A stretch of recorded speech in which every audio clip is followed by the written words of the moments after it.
Today's episode is sponsored by No Strings Attached e-News, your premier online magazine with interesting and informative articles from lifestyle, entertainment, and news worldwide. Visit the website to find out what's buzzing on nsaen.com. Welcome to the talk show Life Stories with Marc Hoberman. The goal of this show is to provide a learning experience to people of all ages, with guests from various fields in academics, a wide range of industries, and insight into the many forms of art, athletics, and entertainment. We hope you enjoy the show. Healthcare advocate, actress, producer, director, and screenwriter, Susie Singer-Carter is today's guest. Susie will talk about her plan to overhaul the healthcare system, as well as her powerful film, No Country for Old People. Susie, I usually introduce my guests rather easily in one breath, one short breath, but your intro isn't so easy. So I'm going to try. Here it goes. Filmmaker, writer, director, producer, actor, podcast producer, host, and caregiver, advocate, Susie Singer-Carter. Welcome to Life Stories with Marc Hoberman. Well, thank you for having me, Mark. We did it. Yes, I did it. It's a record. Woohoo! My asthma must be getting better. Susie, so nice to have you on the show. I'm going to start out and ask you right away, what can you tell us about young Susie? Younger Susie I've always been a filmmaker and started as an actress, went to UCLA. I'm going backwards. Been a writer and a performer and a storyteller my whole life.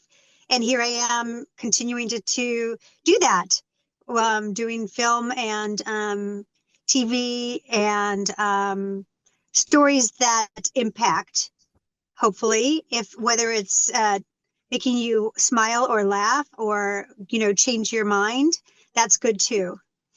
So that's me in a nutshell. I love the storyteller aspect. What is it you love about storytelling of any kind? It's the way, it's really the legacy, and it's really the way that we can impact people and for the better. I hope, and it started with children's programming and working with educational, informational kinds of content where you have the opportunity to influence in a good way minds that are still developing, and do it in a way that is it's like hiding the peas in the mashed potatoes, right?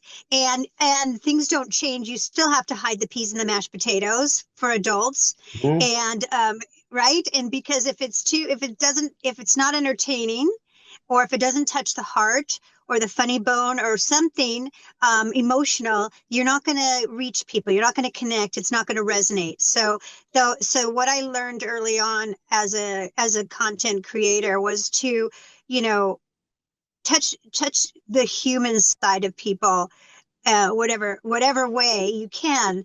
And because I really feel like if we don't use our platforms as storytellers to do something good, let people give something to everyone to take away with them, then you're kind of wasting that space and not taking advantage of it.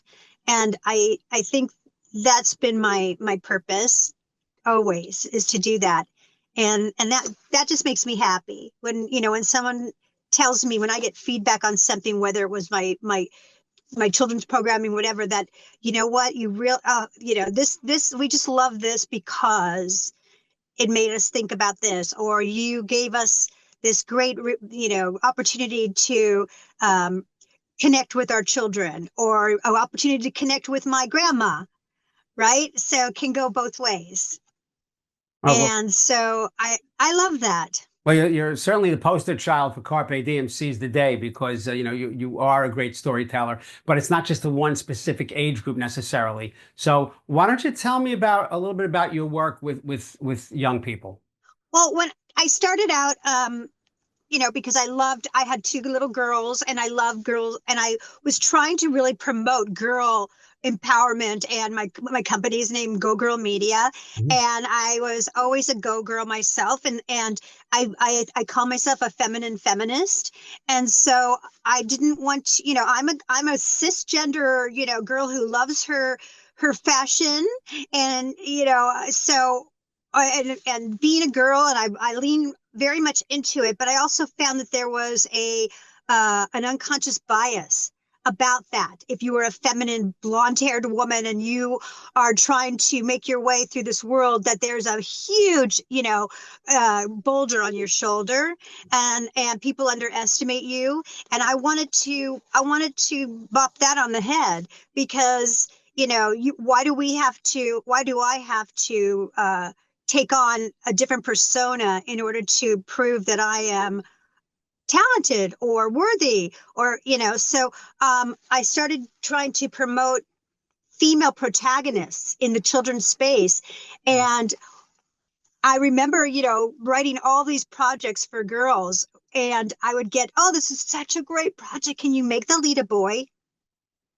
And so I was like, I'm up against a whole construct of thinking that is going to be very difficult to break, but it eventually did. Right, so eventually we've got a lot of girl protagonists, because back in the day, I want to say like in 2000, when I was pushing everything, and and people were saying, girls don't really, they're not significant as viewers. It's the boys that are significant. And if it's a girl protagonist, unless the boys can relate to them, it's not gonna be successful. Well, it's completely the opposite, because now you see in the children's arena how there's so many female protagonists. That's Mhm. pretty much what it is. It's pretty Right. much dominated it. So, I'm very happy about that. So I started there, and then I did Bratz the movie, which again was an interesting as an interesting task, because we had these dolls that were created that were very stigmatized by family councils and things like that, where they would say, oh my God, these dolls are they're you know they're really not appropriate role models for our young girls, and they're marginalizing, and they're sexifying and all these things. And I kept saying, so it was a live action film that I was brought in to write, and I remember saying to people on interviews, because they said, how did you feel about writing these kinds of girls that are objectified? And I said, but did you watch the film? Right. Because they're anything but objectified. They really really are iconic kinds of characters, and who are dealing with every little girl, or every teen girl's issues, and how are they dealing with them, and how are they managing them, and then how do they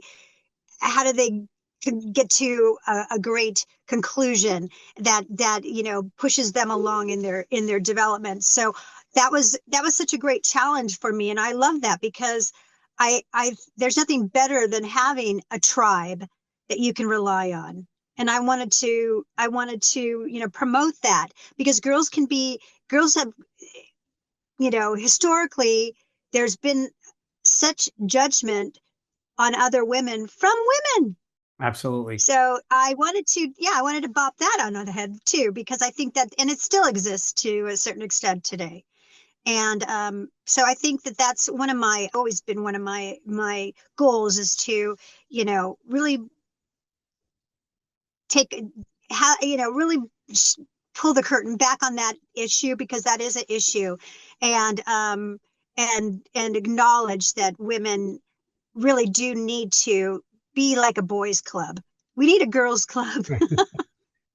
We certainly do. And what a great philosophy. But I know that philosophy isn't just in your career, it's in your life also. I know that family is important to you. Specifically, let's talk about another powerful female. Why are your experiences with your mom such a powerful driving force in everything that you do? Well, it's not everything I do, but in the past two projects, it has been. Right. And you have to. I think when you write what you know, it's very powerful. So I happen to know that I happen to be in the throes of those things, and I had a deal at Fox at the time when my mom was diagnosed with Alzheimer's, and it was a blind script deal to do three different series. And at the time, Dave Madden, who was the president of Fox Television, said, write something about your life, because he knew what was going on in my life. And at the time, I wrote a pilot called Forever Young, which was about an assisted living. And because that's where the stage my mom was at. And it was a comedy, and nobody wanted anything to do with the old word, right? Right. And even though the protagonist was a woman in her 30s and who was scared to death of old people, but was running an assisted living because cha-ching, there's money in it. Yeah. So, but when my mom lived with me, so I know you're referring to My Mom and the Girl, which is my Oscar qualified short film that I did in 2018. And that was based on a day in a life when my mom lived with me, when she was, I say, straddling the fence in Alzheimer's. And where if you met her, you didn't know her, you might think, oh, there's nothing wrong with her. And then give it a couple minutes, maybe 15 minutes, you're like, wait, and this woman's repeating the same thing, right? So, because my mom was very good at hiding what was going on with her, and she was fighting it with tooth and nail, which is the most difficult time during Alzheimer's. And I learned so much the year that she lived with me, and I was going through a divorce, and I had my young teenage daughter living with me, and we just learned so much during that year about leaning into where my mom was at, finding the joy instead of mourning what we were losing. And I thought that my mom, being the pistol that she was, and this force of energy, and always making the best of whatever situation she was in. And literally, I tell you, I lived in a live work loft in LA where it looks like living in a studio, a movie studio, because everybody there was in the industry. My mom went from loft to loft. She knew everybody. Everyone adored her. My mom wasn't a professional singer. She had more friends than I did. They asked one of the companies asked her to be in one of their music videos. Snoop Dogg spent 3 hours with my mom going, little mama, I'm taking you on the road. So if that gives you any idea of who my mom was, she was just a pistol, and she didn't have the disease to please. And she was very, she was very honest and open. But if she didn't like you, she didn't like you. You don't like me, I don't like you. Who cares? Bye. My mom was that way. And but she also was so generous with people that she felt needed it or were good people. And that's what the story of My Mom and the Girl is, which was such an extraordinary story about these three disparate women, and who all had their own challenges, including my mom, but each one affected each other in such a positive way. And you forget that the core of the people are still there. And it's beautiful, it's funny, and it's Valerie Harper plays my mom in it. Right. And Val just she just she stepped into this role, and it was the last role that she did before she passed. And it's a gift. It's just a gift. Oh, for sure. And it's not just in film that you tell these stories. I mean, I know you have more than one podcast, but I love the title Love Conquers Alls, because I thought I read it wrong. If I don't wear my glasses, I'm like, what's going on here? I just love the title, but you bring this into light. It's not always easy. These are gut-wrenching. And my mother-in-law, my wife's mom, had vascular dementia. When you see some people who are a pistol, and they are like that, and you see the decline. I lost my parents, I would say, young. My mother was 66. My father was maybe 76, 77. And many times people said to me, you're lucky they didn't go to an old age home, you didn't see the decline. And there is some truth to that. So tell me about those podcasts, and what was the genesis of that? Right.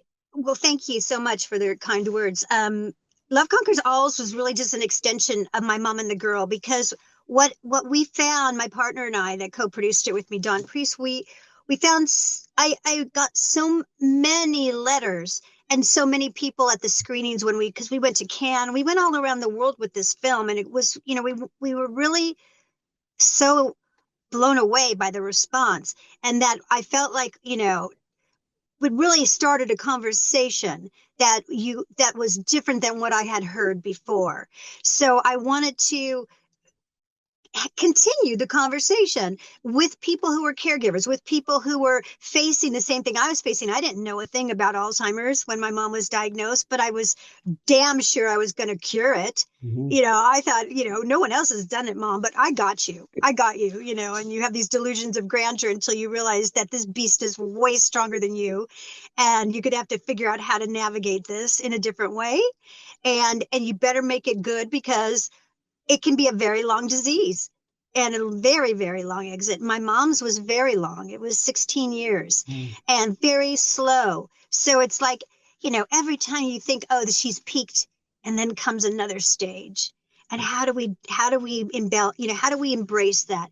And I still look, it's been 3 years now, my mom is gone, and I still enjoy sharing these experiences and hearing other people share their experiences and having experts and talking to them about how, just really, really validating what we can do now as opposed to what we can't do. Right. And that's just the important part of it. So I love that podcast.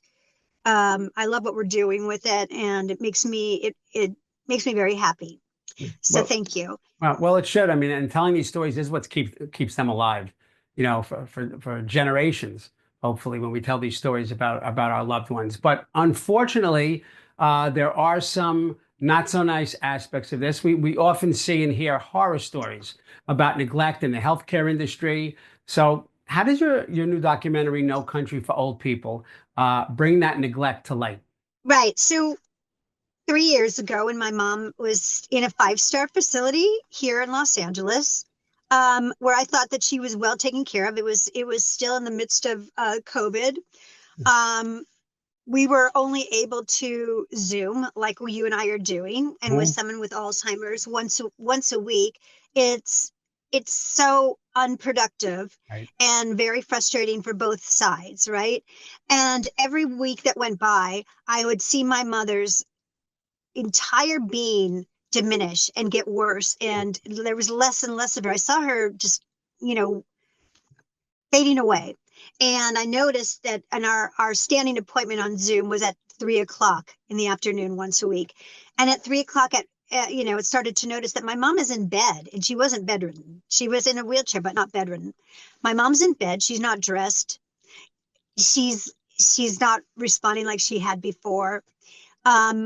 And I'm asking what's going on. And I don't know, Susie, I'll ask the nurse. I don't know, and you expect, we don't know anything about long-term care or nursing homes. And until you have someone in a nursing home, do any of us think of it? No. We don't really know. We trust that when we get there, that these are the professionals, and they know what they're doing, and that they have empathy and compassion and expertise. And so you take them for their word because you have to. And especially during COVID, we were relying on what everyone was saying. And, at the end of the day, my mom was rushed to a hospital for stage 4 bed sore. And if you don't know what that is, I didn't. Yeah. It is absolutely horrendous. Yeah. They are cavernous, like boo-boos that can form on your back, on your head, on your arms, on your feet. My mom's was on her lower tailbone, and they can go, all the way to the bone. And they are, which I didn't know at the time, the hallmark of neglect. Right. They should never happen. And CMS, which is our Centers for Medicare and Medicaid, it is in their regulations as a never event. And because it shouldn't happen, because they are the hallmark of neglect. I didn't know it at the time, but I did get a red flag, because when my mom was taken to the hospital, which, not only did she have this wound, the wound is the impetus for so many other horrible things if it's not taken care of. Sepsis, pneumonia, kidney failure, all the things. My mom had all the things.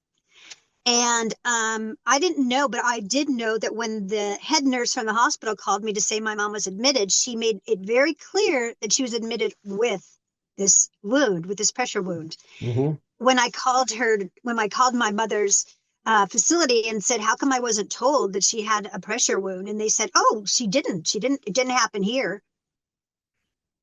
So at that point, I was like, something's up. Something's wrong. It doesn't take a rocket science to figure out that when someone is alerting you that it didn't happen here, but it didn't happen here, no one's taking responsibility for it because it's a no-no.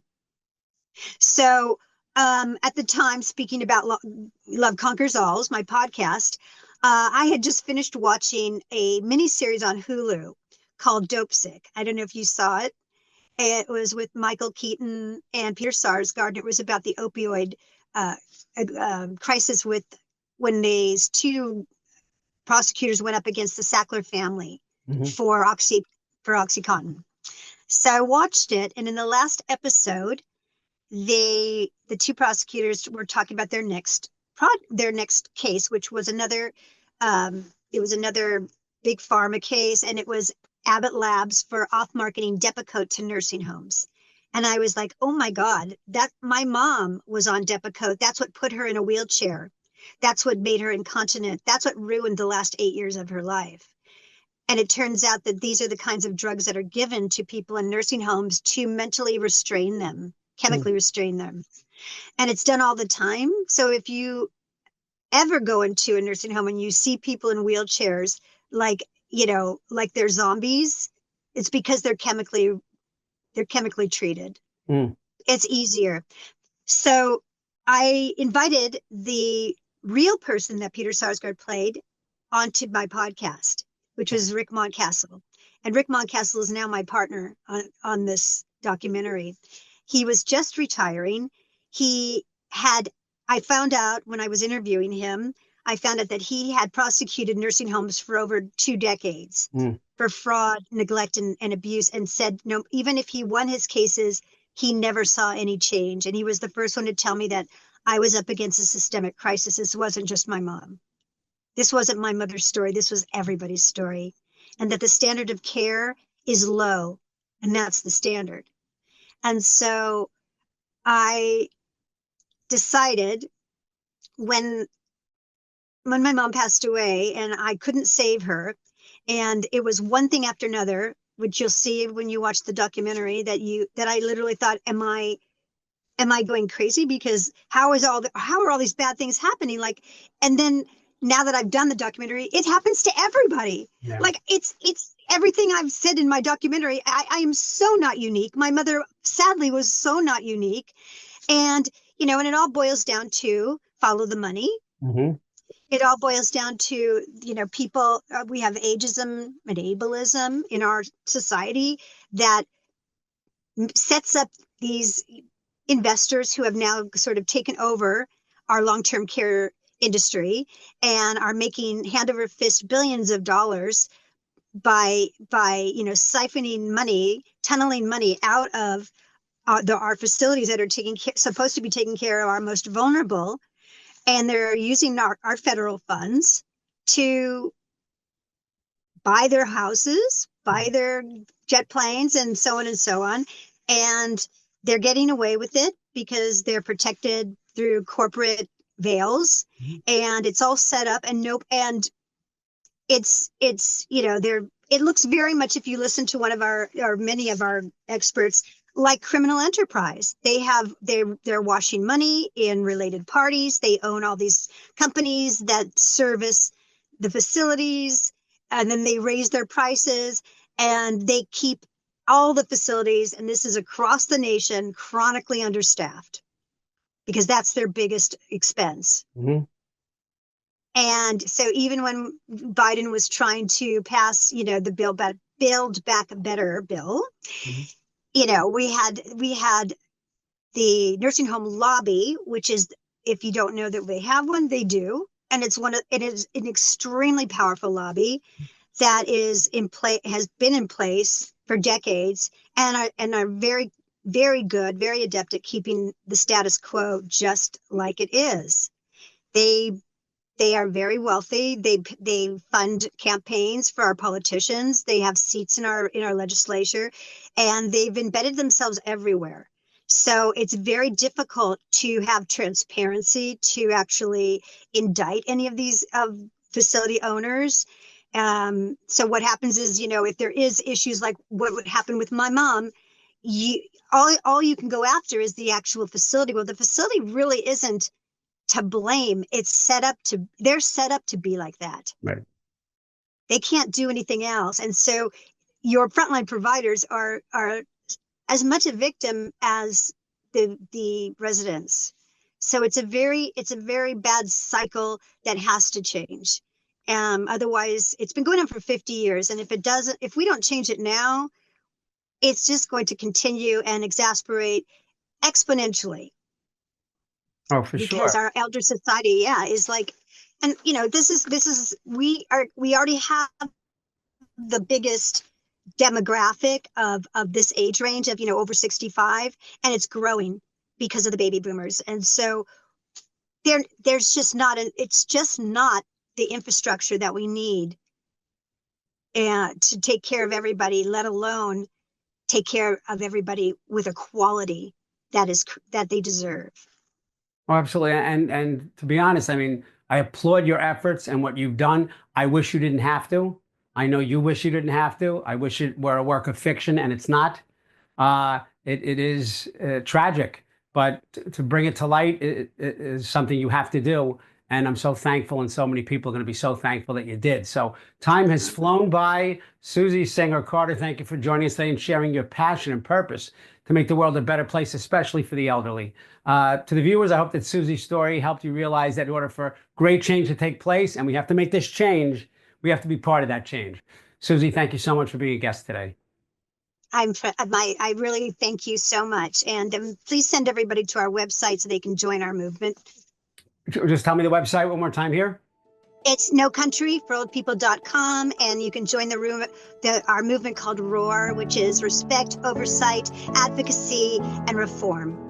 Excellent. I'll make sure I'll put that in the credits as well. Thank you so much for being with us today. Best of luck with Okay, bye-bye. Thank you. Bye. Bye-bye. Bye-bye. Thanks. Thank you for watching Life Stories with Marc Hoberman.